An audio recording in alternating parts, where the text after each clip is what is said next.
Hey yo, what's going on guys? It's your boy Scatino, aka Scat, and in today's video I'm going to be talking all about the PlayStation 4 reveal.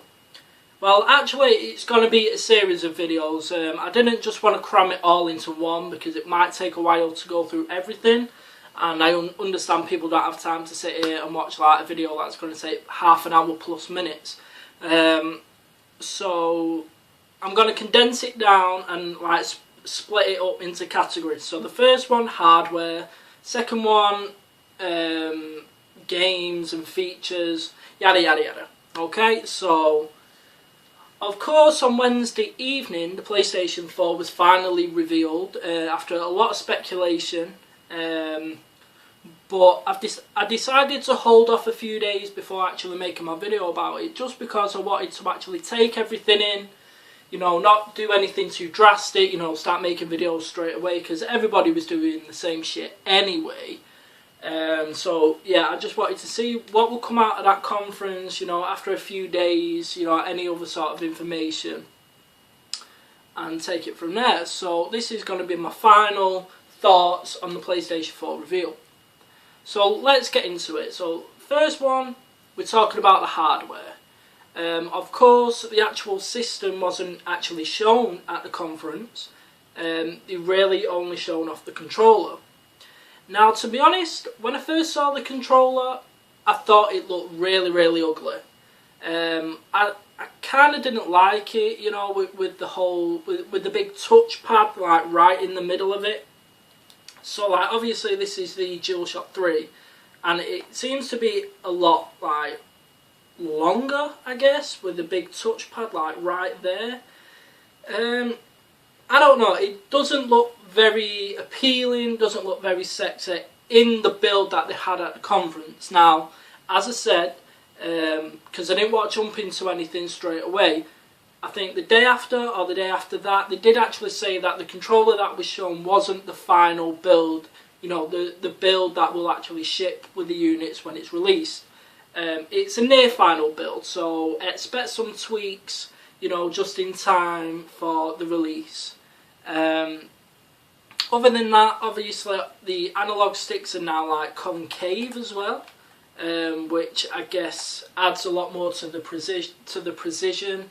Kind of like the 360 controller, and obviously a couple more features on it. Obviously the touchpad is there. Nothing was really said about exactly how that touchpad is going to be integrated into games or anything like that, but obviously the biggest feature of the new controller is obviously going to be the share button, which is actually accessed here. But I'll talk about the share button in the features section. So, of course, you know, they were detailing some of the specs of the system, talking about how it's pretty much a PC masquerading as a console. That's pretty much what it is.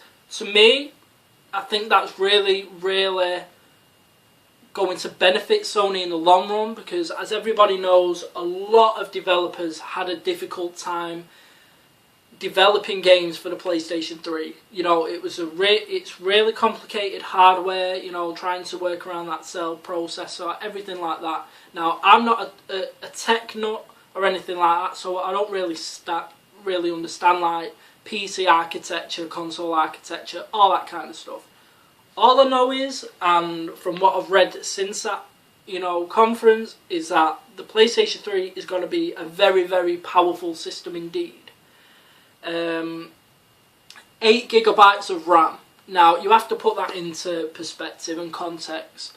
A lot of people have already said it, but the PlayStation 3 currently has 512 megabits of RAM. 8 GB, son.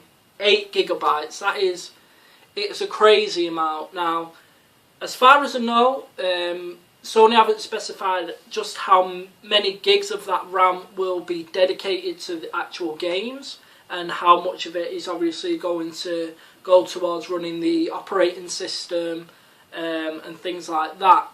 You know, so obviously the 8 GB of RAM isn't dedicated just for games. You know, you've got to have your operating system working in there somewhere. But 8 GB of RAM is just an obscene amount of RAM apparently to have in a console, and the developers seem absolutely stoked about it. Now, one of the good things about this is the 8GB of RAM was an actual surprise announcement by Sony at the conference. The developers didn't know that the final system would ship with 8GB of RAM in it. I think a lot of them were under the impression that the console itself would ship with 4GB, and we know that because the Killzone demo that they're showing off, that game was actually built with only 4GB of memory in mind, not 8. So you can only imagine just how good that looked when they shown that at the conference.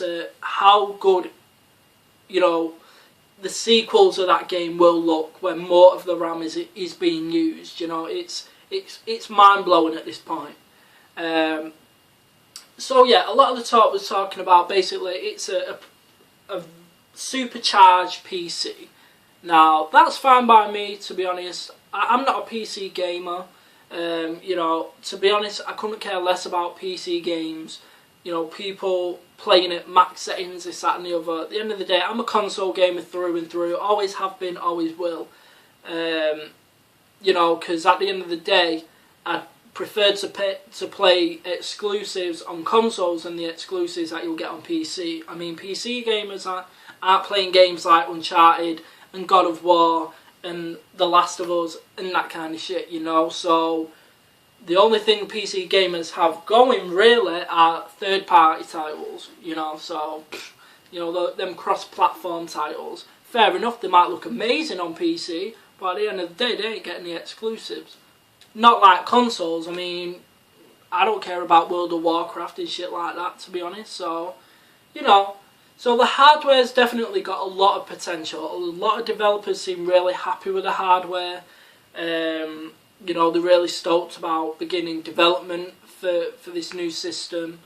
You know, just the potential of games is mind blowing at this point. It really, really is. If you think about the specs that they've actually come out with, what was said, like I say, I'm not a tech geek or anything like that. I don't really understand architecture and specs and all this, that and the other. But when you actually go and read what people say, particularly Digital Foundry over in Eurogamer, then you kind of get a sense of just how powerful this system is. So yeah, I can't really complain about the hardware at this point about what we've heard.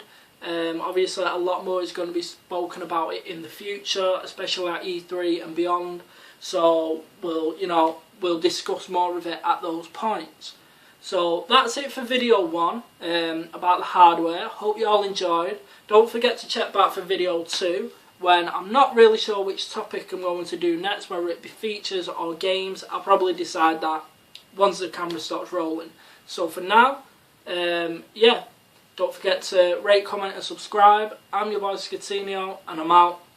Peace.